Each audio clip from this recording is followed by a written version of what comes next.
আসসালামু আলাইকুম, সবাইকে আপনার টিচিং হোম একাডেমি থেকে স্বাগত। আজকে আমরা নবম দশম শ্রেণীর সূচক ও লগারিদম অধ্যায়ের অনুশীলনীর 4.1-এর 1 নম্বর অঙ্কটি করব। দেখো সূচক, এখানে সূচক ও লগারিদম, এখানে দেখো এগুলা হলো সরল করো, বলতে সরল করো 7 টু দি পাওয়ার, এটা নিচেরটাকে বলে বেজ বা ভিত্তি, উপরটা বলে পাওয়ার বা সূচক।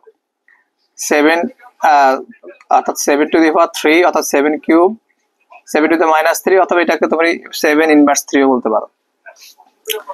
এখানে আছে 3 এর উপরে কিছু না একটা 1 আছে, 3 টু দি পাওয়ার মাইনাস 4। আমরা একটা সূত্র জানি, a to the power m into a to the power n।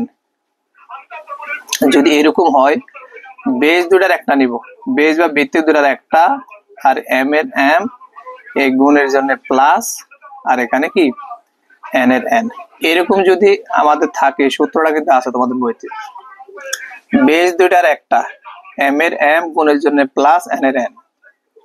আমরা এখানে এই সূত্রটাই প্রয়োগ করব। দেখো তাহলে লিখবো, দেখো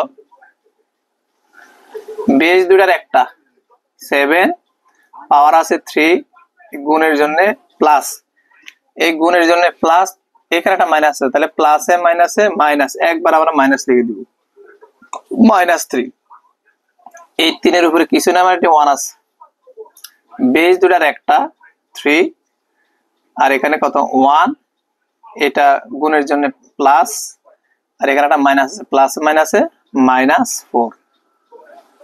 পরের লাইনে দেখো 7 এর 7, 3 থেকে 3 বাদ দিলে 0, আর এখানে 3, 4 এর থেকে 3 বাদ দিলে মাইনাস, 4 এর থেকে 1 বাদ দিলে মাইনাস 3, অর্থাৎ 4 মাইনাস যদি 1 করি তাহলে মাইনাস 3 আসে, যদি বড় সংখ্যার মাইনাস মাইনাস আসছে। এখানে 7 টু দি পাওয়ার 0 মানে 1, আমরা জানি কোনো কিছুর উপরে 0 মানে তার মান 1। তোমাদের বইতে এটা আছে, a টু দি পাওয়ার 0 মানে 1, যার উপরে তুমি 0 দিবা তার মান 1 আসবে। পৃথিবীতে কোনো কিছুর উপরে 0 দিলে তার মান 1 আসবে, এটা তো সেই হিসাবে 7 টু দি পাওয়ার 0 মানে 1 আসছে। আর এখানে আরেকটি সূত্র আমরা জানি, সেটা হলো a to the power minus n মানে 1 by a to the power n। যদি এরকম থাকে, এই সূত্রটা তোমাদের বইতে আছে, a to the power minus 1 মানে 1 by a to the power n। তাহলে এখানে এই সূত্রের আলোকে আমরা লিখতে পারি 3 to the power 1 by 3, 1 by 3, মানে এর আলোকে।